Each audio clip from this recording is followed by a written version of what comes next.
Hello students, good morning. I hope all are very good and going good and also doing good. So इन्हीं शब्दों के साथ 10th class आप सभी का स्वागत है हमारी आज की इस सभा में। ये सभा हमारी जो चल रही है, इस सभा के अंदर हम जो बात करने वाले हैं कोऑर्डिनेट ज्योमेट्री, जिसका टॉपिक का नाम है section formula. Before that we have done about the distance formula, और शायद मैंने आपको वहाँ पर बताया भी था कि कैसे डिस्टेंस फार्मूला जनरेट हुआ था। इसी प्रकार मैं आपको बताने वाला हूँ सेक्शन फार्मूला कैसे जनरेट होगा और सेक्शन फार्मूले का मतलब क्या है। सीधा सा पॉइंट है बच्चों, एक लाइन सेगमेंट है आपके पास और उसके दोनों पॉइंट्स आपके एंड पॉइंट्स हैं। कहना क्या चाहता है, कहता है कि मैं तीसरा पॉइंट उस लाइन सेगमेंट पे ले रहा हूँ। सेक्शन मतलब पार्ट्स, समझ रहे हो, यानी कि वो पॉइंट जो मैं उस लाइन सेगमेंट के ऊपर ले रहा हूँ वो उसको जब डिवाइड करता है, कितने ही रेशो में डिवाइड करे, रेशो समझते हो ना यार। जब उस पॉइंट को उस लाइन के ऊपर लूँगा मैं, तो वो पॉइंट जो है उस लाइन को दो टुकड़ों में बांटेगा। मुझे नहीं पता कि ये कितना और ये कितना, इन दोनों में कितने कितने रेशो से इसको कट किया। तो उस केस में उस पॉइंट के कोऑर्डिनेट आपको बताने हैं जिसने उन दोनों लाइन उस लाइन सेगमेंट्स को इंटरसेक्ट किया है। ठीक है, समझ रहे हैं। और उस लाइन सेगमेंट्स की कंडीशंस क्या है, हमारे पास उसके दोनों पॉइंट्स हैं, एंड पॉइंट्स, और मुझे थर्ड पॉइंट निकालना है जो मैं उसके ऊपर ले रहा हूँ और इंटरनली ले रहा हूँ। शब्द समझिए, इंटरनली, एक एक्सटर्नली भी होता है। मतलब एक लाइन सेगमेंट को कोई भी पॉइंट एक्सटर्नली कैसे डिवाइड करता है, ये भी सवाल आपके दिमाग में आएगा और ये भी हम पढ़ने वाले हैं। ठीक है, लेकिन मैं डायरेक्ट रिजल्ट आपको बताऊंगा, बी केयरफुल। लेकिन फिलहाल इंटरनली की कंडीशंस क्या है। इंटरनली का मतलब क्या है, सीधा सा पॉइंट है, let P is any point on line segment. Line segment कैसे बना है, जॉइनिंग द पॉइंट्स ए जिसके कोऑर्डिनेट x1 और y1 है और b जिसके कोऑर्डिनेट x2 और y2 है। ठीक है, इंटरनली मतलब जो पॉइंट p है, ये पॉइंट p इस a और b को मिलाने वाले लाइन सेगमेंट्स को इंटरनली डिवाइड करता है इन द रेशो m1:m2। तो आपको बताना है कि जो p के कोऑर्डिनेट होंगे x और y वो क्या होंगे। डायरेक्ट देखिए, x और y किसके इक्वल होंगे, पहला x किसके इक्वल है, m1 x2 plus m2 x1 upon m1 plus m2, and y का कोऑर्डिनेट क्या है, m1 y2 plus m2 y1 upon m1 plus m2। मतलब आपको पता लग गया कि x कोऑर्डिनेट इस कोऑर्डिनेट के बराबर और y की वैल्यू इसके इक्वल। ओके, हमारे पास दोनों एंड पॉइंट थे, वो रेशियो गिवन था, तो उस पॉइंट के कोऑर्डिनेट निकालने का आसान तरीका है। सवाल ये है कि ये आया कहाँ से। ध्यान से देखिएगा, बहुत इजी पॉइंट है लेकिन समझना जरूरी है। स्पेस थोड़ा कम है तो मैं इसको रफ भी कर दूंगा बीच बीच में, तो मैं पहले रफ ही कर लेता हूँ ताकि आपको बीच में दिक्कत ना आए। सो हमें ये प्रूफ करना है इसमें, देखिए इस पॉइंट कोऑर्डिनेट इसके इक्वल होते हैं, कहाँ से आया। तो ध्यान से देखिएगा, फिगर ही का खेल सारा है, फिगर को ढंग से समझना है, क्वेश्चन हो जाएगा। ध्यान से देखिए, सबसे पहले ए पॉइंट x1 y1 है, तो x1 कितना होता है, y1 कितना होता है। मैंने आपको बताया था कि x1 y एक्सिस से डिस्टेंस होती है ये रहा, और y1 कितना है, उस पॉइंट की x एक्सिस से डिस्टेंस कितनी। ठीक है, ऐसे ही p पॉइंट हुआ x और y, इस p पॉइंट की y एक्सिस से डिस्टेंस कितनी है, देखो यहाँ से लेके यहाँ तक ये कंप्लीट कितना है, यहाँ ध्यान से देखना है, x है, बाद में देखना कैलकुलेशन क्या किया है। और अब ये x हुआ और इतना p पॉइंट से डिस्टेंस क्या हुआ, दैट इज y। फिर हम बात करते हैं बी पॉइंट की, बी पॉइंट का y2 कितना है, x2 कितना है, बी पॉइंट की y एक्सिस से डिस्टेंस ये रहा, नीचे देखिए, this is x2, this is x2। Okay, उसके बाद y2 कितना हुआ, b से लेकर ये पॉइंट देखिए, x एक्सिस डिस्टेंस ये क्या है, y2। अब हमने किया क्या है, हमने परपेंडिकुलर ड्रॉ किया है। ठीक है, A Q on P M और P R on B N, इसको एन नाम दे दीजिए। ठीक है, तो हमने क्या ड्रॉ किया, A Q perpendicular to P M and P R perpendicular to B N. उससे फायदा क्या हुआ, ध्यान से देखिएगा, हमारे पास दो ट्रायंगल बन गई, एक ट्रायंगल पी ए क्यू और एक ट्रायंगल बी पी आर। उसमें अब ध्यान से देखिएगा, ए क्यू कितना आ रहा है, ए क्यू कितना आ रहा है, फोर्स ध्यान से देखिएगा, ए क्यू कितना आ रहा है। इसमें आप देख रहे हो ए क्यू किसके इक्वल है, ए क्यू है नीचे, ये कौन है, ये ले लीजिए आप सी एम। और ये सी एम कैसे आएगा, पूरा एम से लेके ओ कितना है, x1 है, x है, और ओ सी कितना है, x1 है, तो कितना हुआ एक्स माइनस एक्स वन, ये हो गया ए क्यू। ऐसे ही आपके पास आ रहा है पी क्यू कितना है, पी क्यू ये कितना आएगा, पी एम में से क्यू एम को माइनस कर दो, P M minus Q M, तो पी एम कितना हुआ, पी से लेके एम कितना है वाई, और क्यू एम कितना है क्यू एम, देखो ना क्यू एम किसके इक्वल है, that is y minus y. Okay, the same thing उसके अपॉन नहीं है, सीधा ए क्यू पी क्यू। ऐसे उसी ट्रायंगल में पी आर वो कितना आएगा, एक्स टू माइनस एक्स आएगा, ध्यान से देखिएगा। और ऐसे ही बी आर कितना आएगा, वाई टू माइनस वाई। तो ये कंडीशन से चारों की चारों याद रखना है। वाई टू माइनस वाई समझ में आया ना, पूरा वाई टू था उसमें से ये ले यहाँ से लेके आता कितना है, ये वाई ही तो है, पूरे वाई टू में से ये वाई माइनस हो जाएगा, तो ये पोर्शन कितना बचेगा, वाई टू माइनस वाई। तो ये सारी कंडीशन सिंबॉलिक नोटिफिकेशन हैं। सो मैं सीधा कहना चाहता हूँ कि triangle A B P R is similar to triangle P Q A, P B P R तो पी ए क्यू, सॉरी, तो उसी नोटेशन में नाम लिखना है ना, P A Q. Which criterion, angle angle similar criterion, क्योंकि देखो ये एंगल 90, ये 90, ठीक है जी, ये कॉरस्पॉन्डिंग एंगल हो जाएगा क्योंकि लाइन पैरेलल है ना, तो कॉरस्पॉन्डिंग एंगल्स आर इक्वल। तो मैं कहना चाहूँगा एंगल एंगल सिमिलर क्राइटेरियन। पढ़ा है ना आपने, ऑफकोर्स पढ़ा होगा यार, पढ़ा होगा। एंगल एंगल सिमिलर क्राइटेरियन होता है, हालांकि आपने ट्रायंगल का जो सिमिलर कॉन्सेप्ट है वो 6th चैप्टर है आपका, similarity of two triangles. Okay, but similarity triangles two triangle similar कब होती हैं, ऑफ कोर्स सिमिलर्स और कॉन्वेंट में फ़र्क होता है स्टूडेंट्स। कॉन्वेंट का मतलब शेप और साइज इक्वल, और सिमिलर में शेप सेम होती है, साइज छोटा बड़ा होता है, उसको सिमिलर शेप्स कहते हैं। यहाँ दो सिमिलर ट्रायंगल्स हैं, ठीक है, तो उन दोनों के शेप सेम है, तो कहने का मतलब उनकी कॉरस्पॉन्डिंग साइड्स का रेशियो इक्वल होता है। तो कैसे इक्वल होता है ध्यान से देखिएगा, ये प्रॉपर्टी है सिमिलर क्राइटेरियन की, आपने हालांकि कॉन्वेंट क्राइटेरियन पढ़ा है।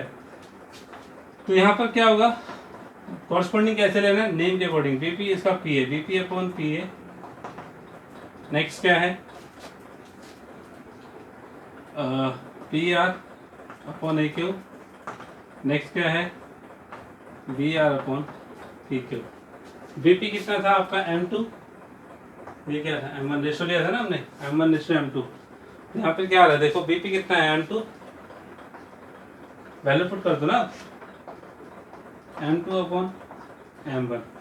पी आर कितना है, ये रहा आपका पी आर कितना है, y2 माइनस वाई, और ए क्यू कितना है, x माइनस है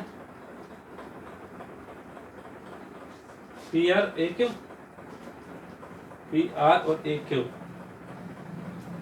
हाँ ठीक है, x माइनस एक्स वन। उसके बाद नेक्स्ट कौन है, बी आर कितना है, y2 minus Y, P R कितना था, x2 minus x, sorry P R था x2 माइनस एक्स, और बी आर कितना है आपका y2 माइनस वाई, और पी क्यू कितना है, पी क्यू है y माइनस वाई वन। समझ में आ रहा है ना मैं क्या कर रहा हूँ, ट्रायंगल क्राइटेरियन सिमिलर यूज कर रहा हूँ भाई, और उसके बाद उनकी वैल्यूज पुट कर रहा हूँ।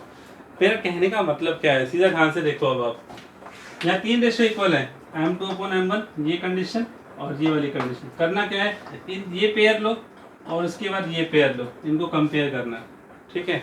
पेयर समझ रहे हो, मतलब M2 upon M1 equal to क्या लेके चलना है, दूसरा पेयर क्या लेके चलना है, ठीक है। सो स्टूडेंट्स, जैसे आप क्रॉस मल्टीप्लाई सॉल्व करोगे, you have to find the value of x।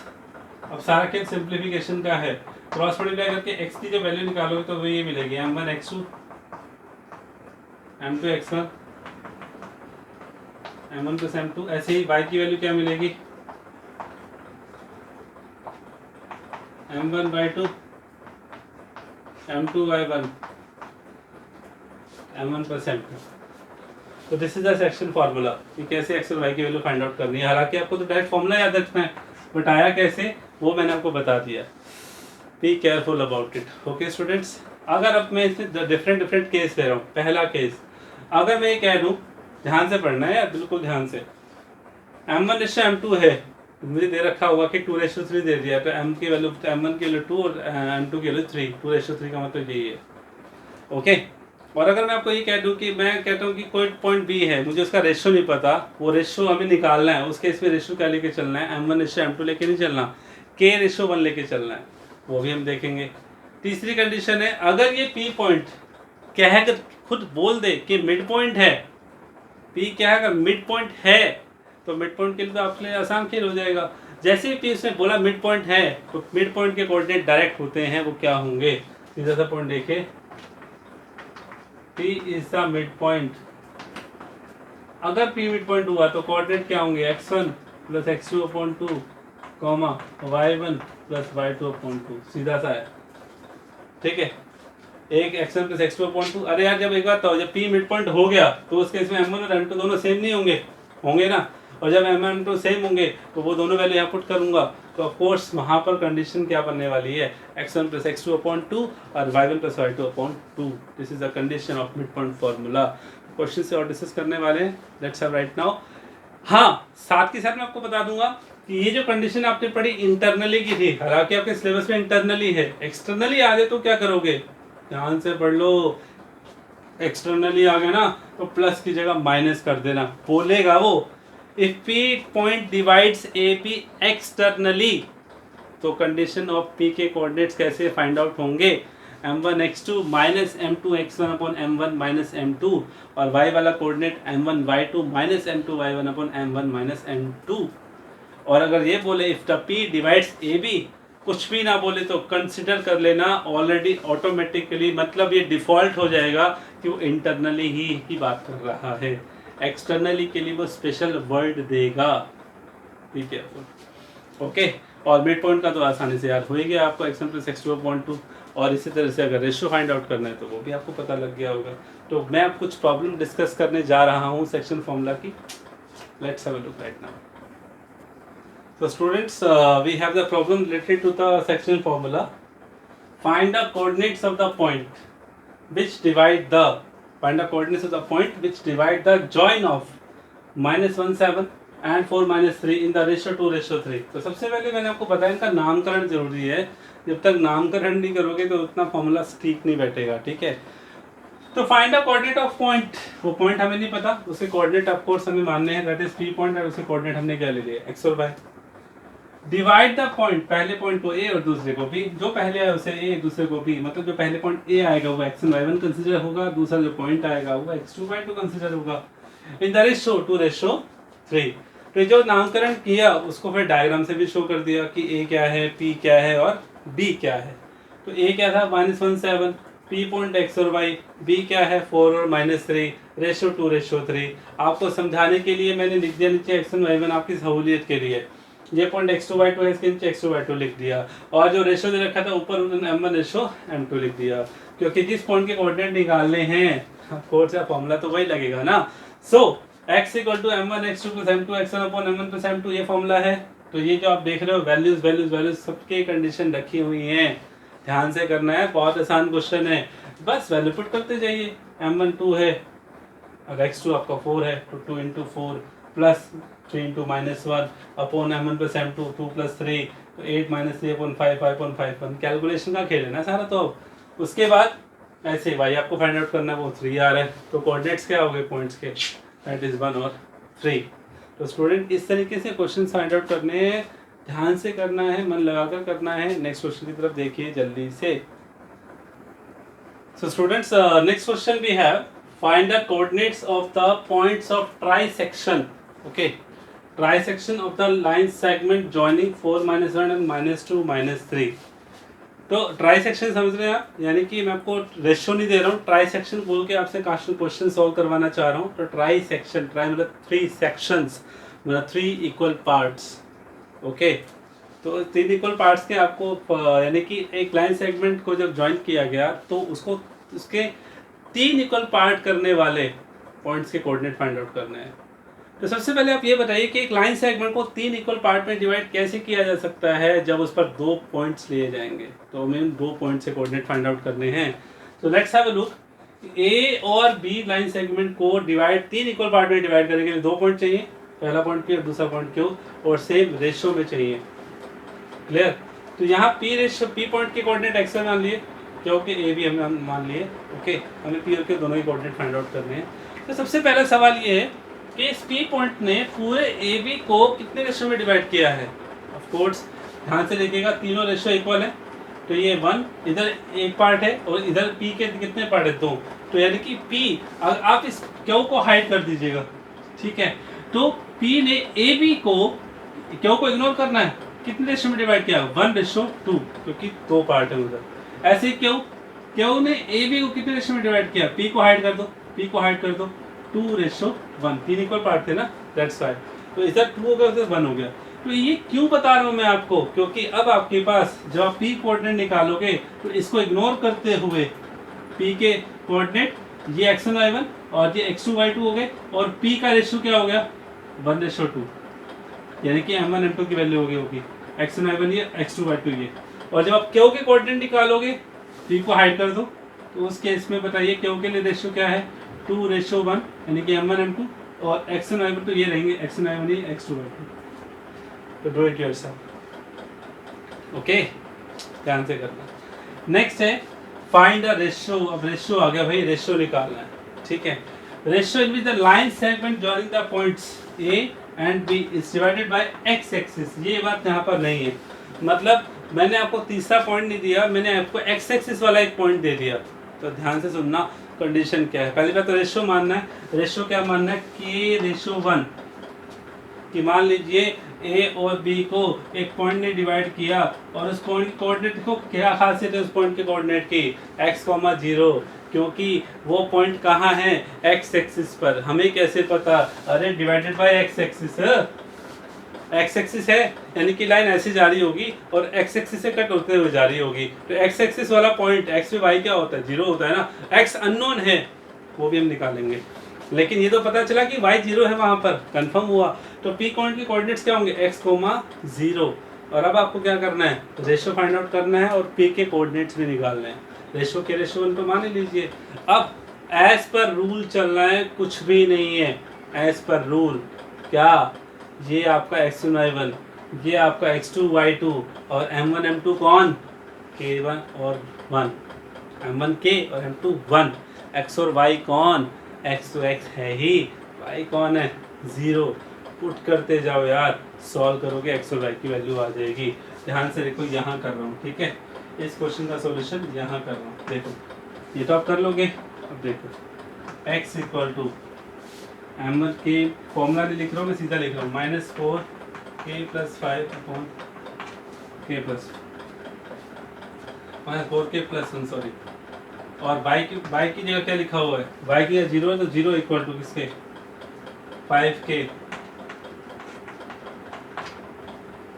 हो गया, पहला x का कोऑर्डिनेट और दूसरा y का कोऑर्डिनेट। y वाला कौन क्या है, 0 है।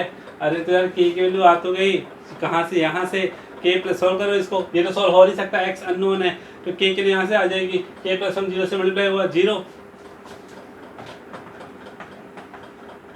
k के लिए क्या आ गई, 1 आ गई, 1 आ गई, तो रेशियो क्या आया, 1:1, और k के लिए 1:1, क्योंकि k रेशियो 1 माना था ना, तो 1:1। और इस k के लिए 1 यहाँ पुट कर दो x पे, y तो 0 है ही, तो -4 + 1 + 1 + 1 -2 आंसर आ गया, -3.2। तो ऐसे कोऑर्डिनेट भी आ गए। सो स्टूडेंट्स, मैं आपको सिर्फ और सिर्फ ये लॉजिकली क्वेश्चंस हैं आपसे बात करना चाह रहा हूँ कि सेक्शन फॉर्मूले के क्वेश्चंस कैसे कैसे आपको सॉल्व करने हैं, बढ़िया तरीके से सॉल्व कीजिएगा। उसके बाद हम बात करेंगे एरिया ऑफ ट्रायंगल्स की, और उसके बाद हम बात करेंगे typical problems of all the 3 points. तब तक के लिए गुड बाय, सी यू।